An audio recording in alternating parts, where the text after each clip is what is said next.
I'm Greg Giuliano.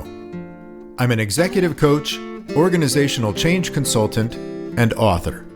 I believe leaders have the power to shape the future and change people's lives. I also believe people who challenge the status quo and go beyond usual and ordinary are rare. They're willing to go to the edge and push farther, over and over again. When I find these ultra leaders, I love to talk with them. In each episode, I talk with ultra leaders to learn how they do what they do and how they keep growing as leaders. I promise you a full dose of ultra leadership from other ultra leaders just like you in every conversation. We're at the edge of another episode. Let's jump in. Welcome to another episode of Ultra Leadership. My guest today is Chad Baugh.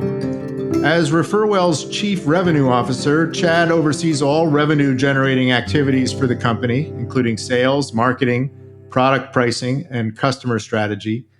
His more than 20-year career in healthcare includes, most recently, revenue management at Teladoc Health, where he delivered triple-digit revenue growth within the large and mid-sized health plan market segment. Chad served as general manager, complex case management for Best Doctors prior to Teladoc Health's acquisition of the company in 2017. At Best Doctors, he had P&L responsibility, including product design, sales, account management, finance, legal, and operations.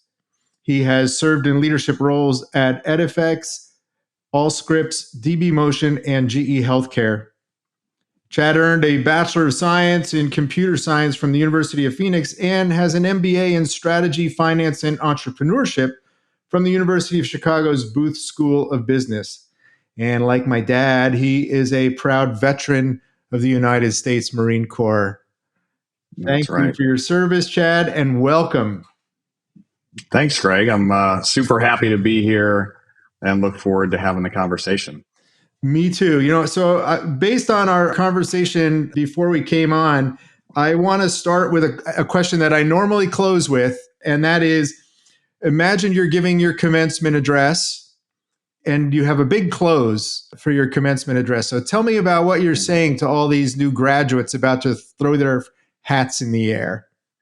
Yeah, that's a great question. And I thought about it quite a bit. And I think, the thing that really I hear a lot of people talk about is passion. And many people tell everyone, hey, if you find your passion, you'll never work a day in your life. But I think most people, when they hear that, they really struggle to find their true passion. They don't know what it is. And especially new grads, because they haven't started working yet. So a large portion of them are probably like, well, how the heck do I find that? But what I have found and what I've pushed people to do is, stop trying to just figure out your passion and stop trying to just move up every 6 months, but spend some time in what you're doing to become a really deep expert. Know everything about what you're doing.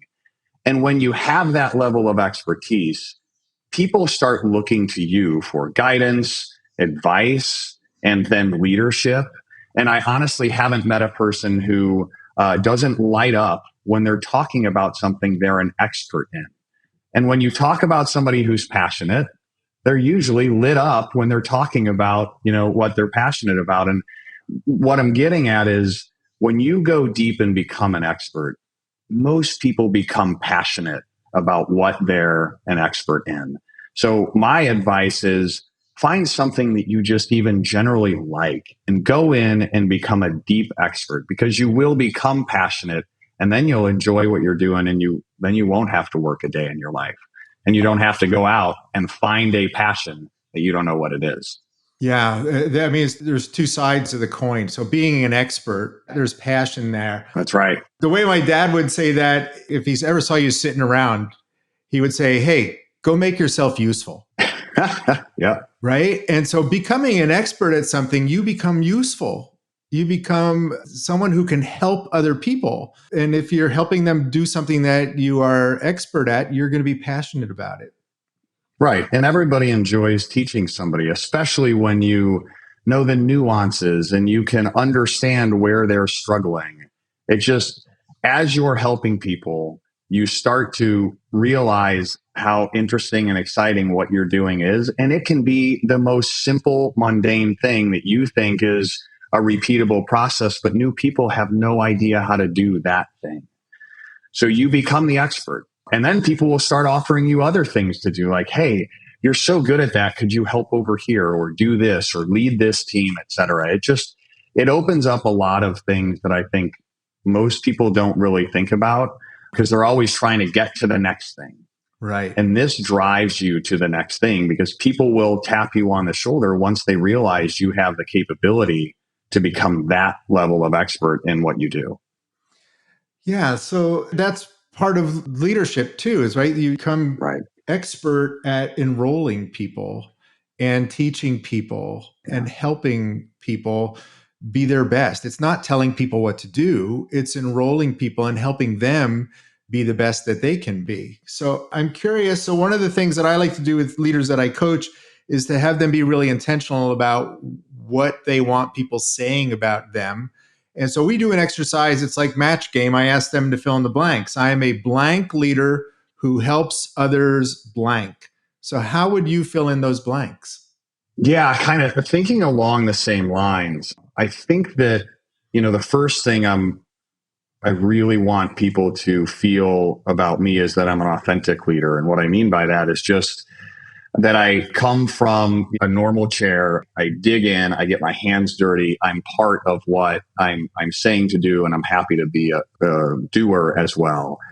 And I want to be an authentic leader who helps others see future possibilities.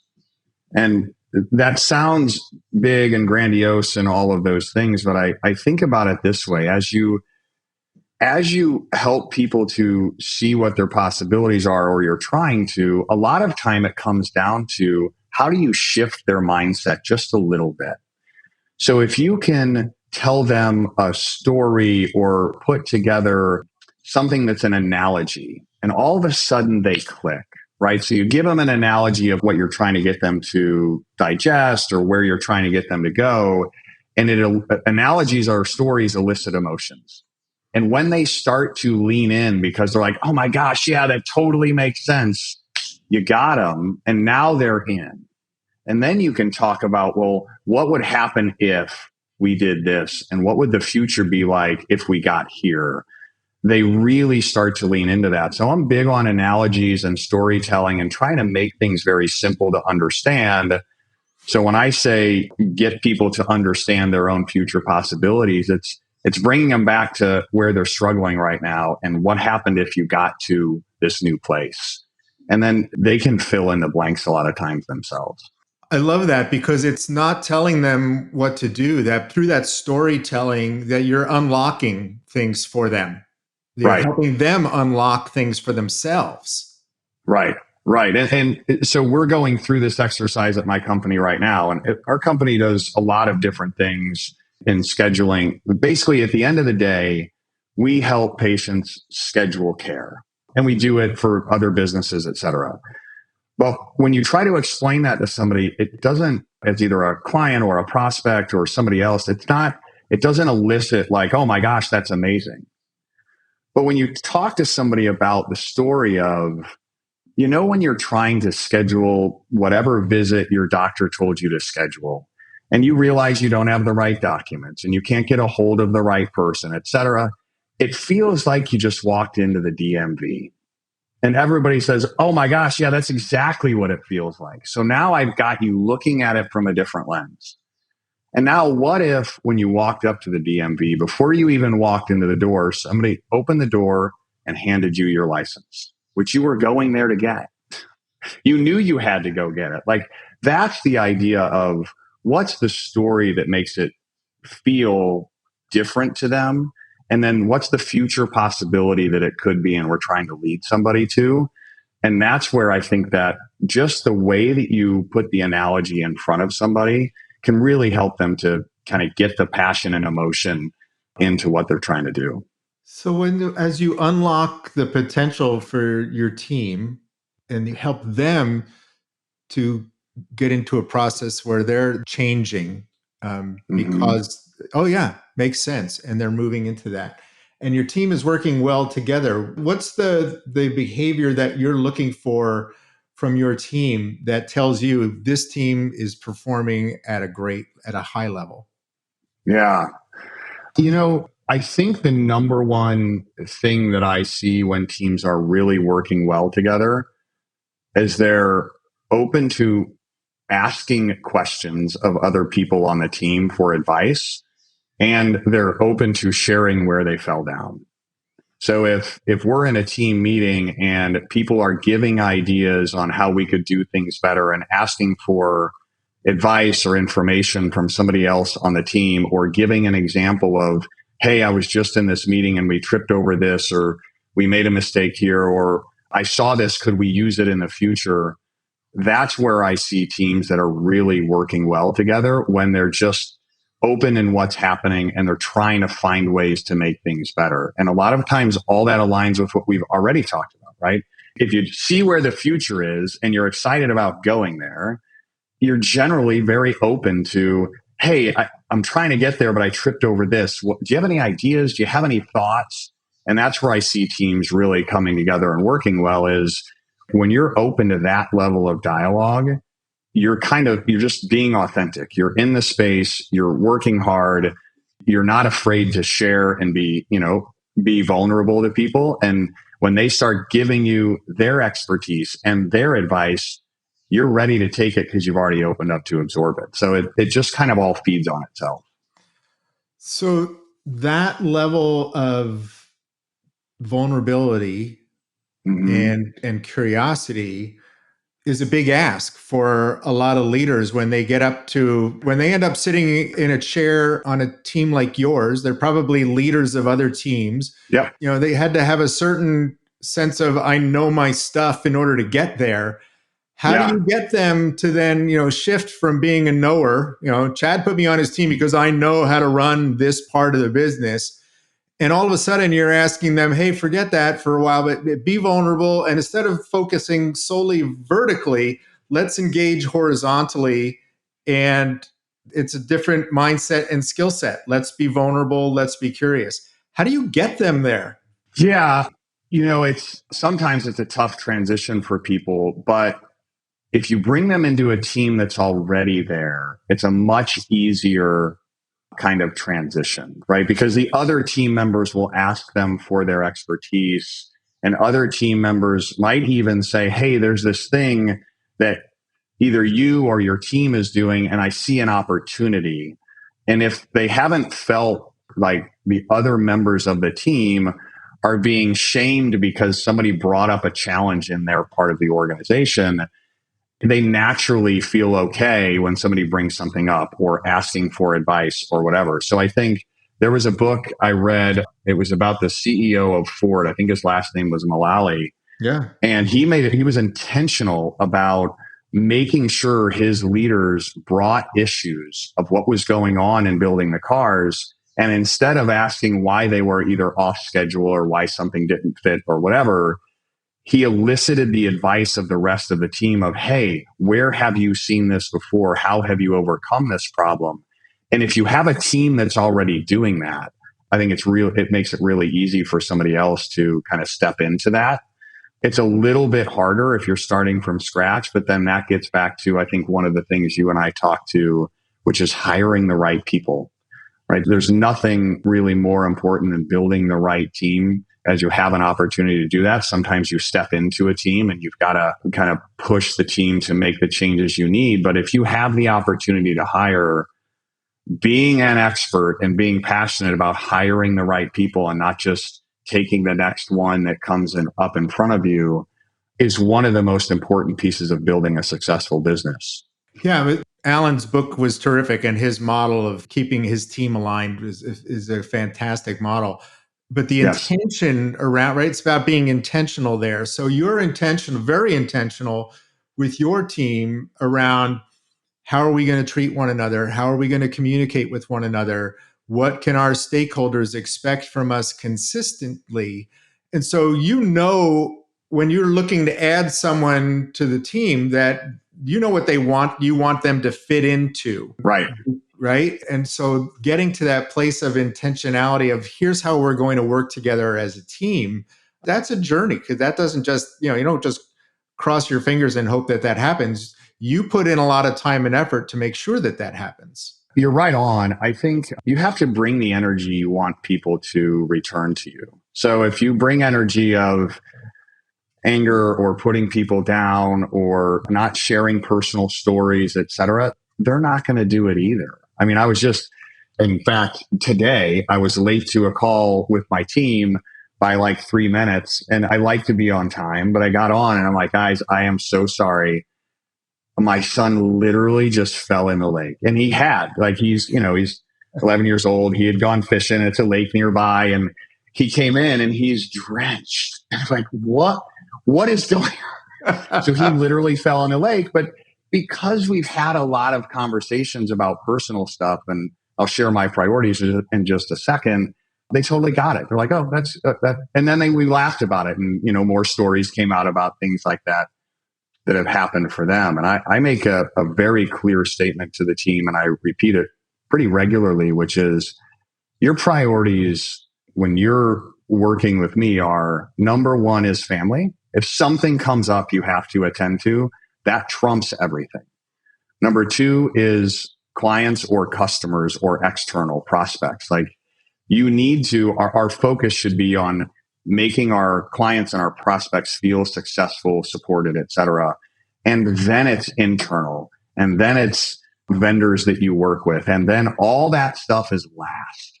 Mm-hmm. So at any time when they're doing something and they're deciding, do I need to go to this meeting or not, or whatever, that's just the priority you have to think about. And it makes it very clear as to whether you need to be in that meeting or you need to do something else. And everybody can use that trump card very easily. I have a family issue, or, hey, a client booked over this or whatever. I have no problem with that. So, because I'll do the same thing with the team and they'll see it. So I think you have to bring the energy and the way that you want your people to show up. I think you have to bring the exact same thing to the table.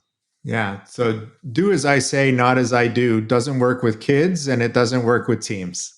That's exactly right. You got it. Yep. You got to walk the talk. So I'm curious that we all get in our own way sometimes. So with all your great intentions, what are a way that you sometimes get in your own way, and what do you do to remind yourself and get yourself back on track? Yeah, that's a tough one. I thought about this a little bit the other day, and the number one thing that I do, which goes a little counter to the very beginning of this, is there are things I'm an expert in and I love doing them. So getting stuck in trying to answer all the questions. One of the things my career has been built around is engaging with people, especially customers, and making them feel like we're going to take care of them. At GE, I ran something called a CSO, which was a customer satisfaction opportunity. And I was basically the backbone for anybody who was going to call the GM of the business irate. And it would actually ring me instead of them. So I learned very quickly how to handle upset people and get them to calm down and feel like we're going to support them. So I naturally am inclined when a customer or prospect or somebody on my team has a problem to dig in really deep and try to answer all the questions. The thing that gets me out of it is, quite frankly, right now is just time. I have a notebook that I constantly have my priorities in front of me.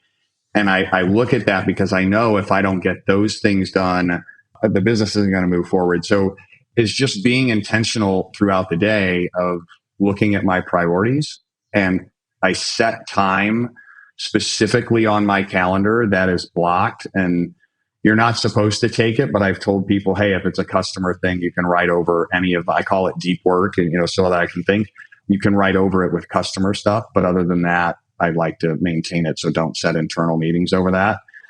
But that gives me the moment to sit back and say, okay, what are my priorities? What am I focused on? Right. What do I need to get done right now? And that also lets me back out of what they're dealing with and push them to say, hey, I think you can solve this. If you get stuck, call me. But other than that, I want you to try to do it.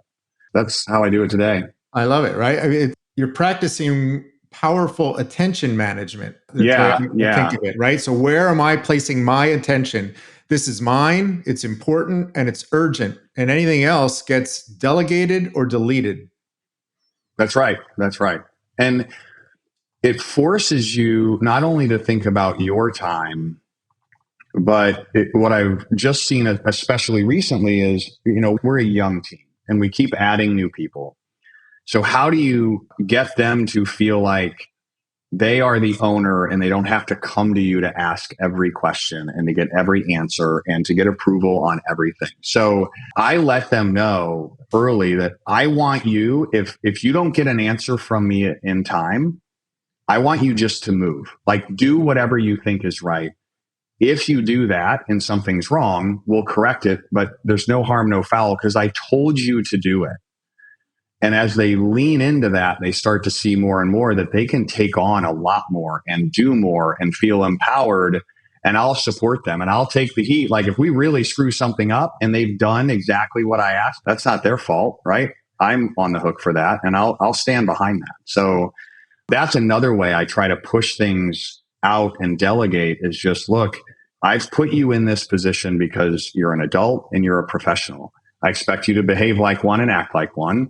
And I want you to make decisions and move things forward. If you really get stuck, I'm always here. Text me, call me, but I want you to try to get the answer. And if I don't answer when you have something and you need to move, then just move.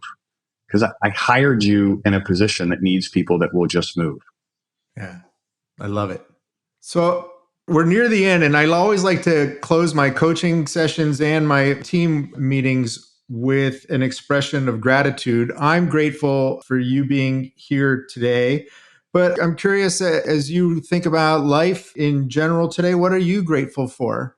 Well, a couple of things. I know the audience can't see us, but I can see you and I can see the flag in the background there. And I'm grateful to be talking with somebody who appreciates the service and has a family member who was in this service. That always kind of warms my heart and makes me think that, the things we're doing are beneficial and we're doing the right thing.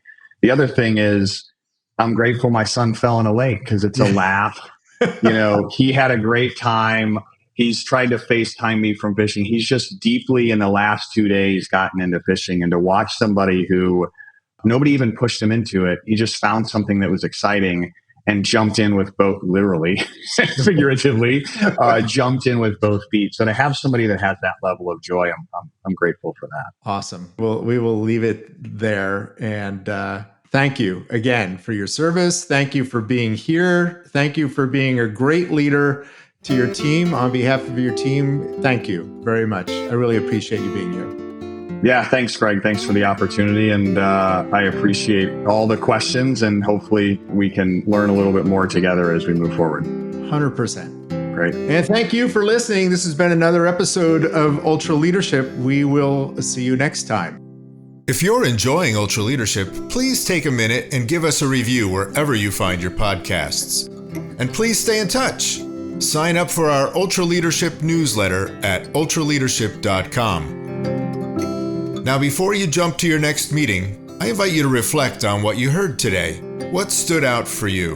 What insight might you want to incorporate into your leadership practice? Until next time, remember, as a leader, you always have the power to shape the future and change lives. So go to the edge and push farther. Thanks for listening.